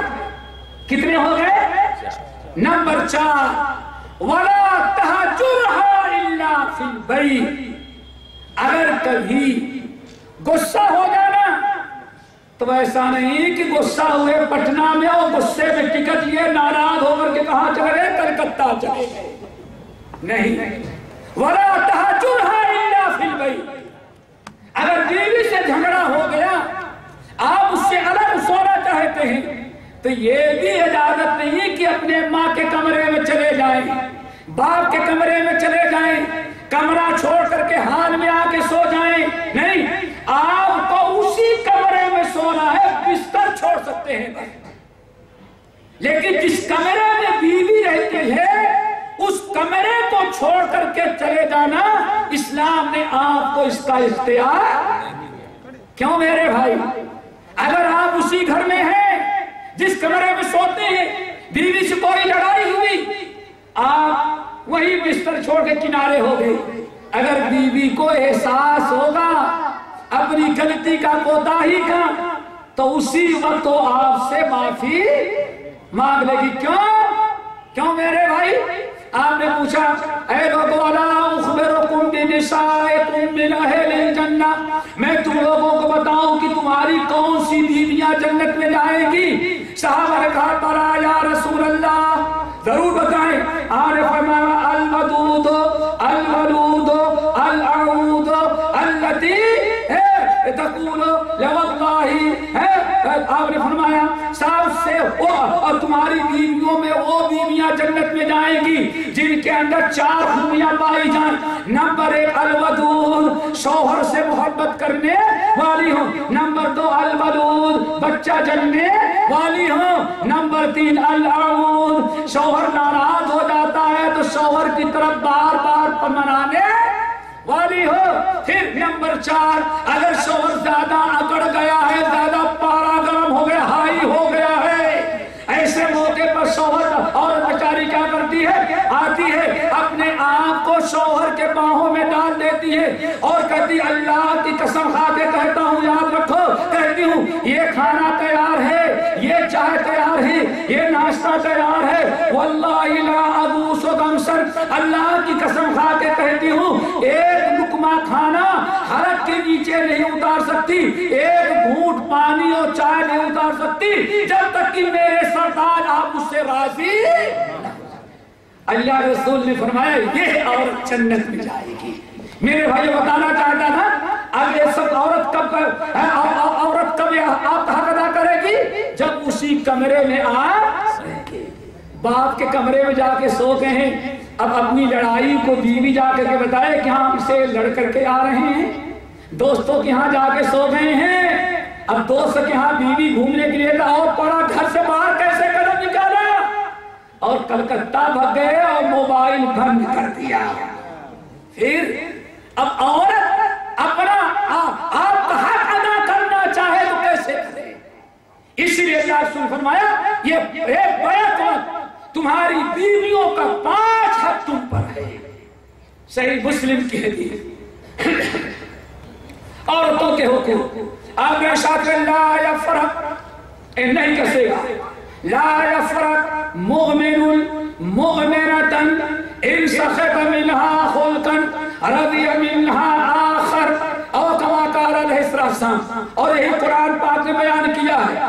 اللہ سے فرماتے ہیں کوئی مومن خبردار اپنی بیوی کو دھمکی نہ دے، اللہ اکبر، دھمکی نہ دے، اگر تم نے ایسا کیا تو ٹانپ تمہاری توڑ دو، نہیں، خبردار، ڈراتا دھمکاتا نہ رہے اپنی بیوی کو۔ کیوں؟ ان سخط منها خلقا، اگر مومن تو وہ ہے کہ بیوی کو دھمکاتا نہیں، بیوی کو کڑی نہیں دیتا اور گھوسا ڈال کے اسے دکھاتا نہیں۔ لا یفرق مومن مومنة، کوئی مومن اپنی مومنہ بیوی کے ساتھ ایسا سلوک نہیں کرتا۔ کرتا کیسے میرے بھائی؟ کیسے کرتا ہے؟ اب ہو سکتا ہے بہت بوڑھے لوگ سوچ رہے ہو کہ سارا زمانہ تو نکل گیا،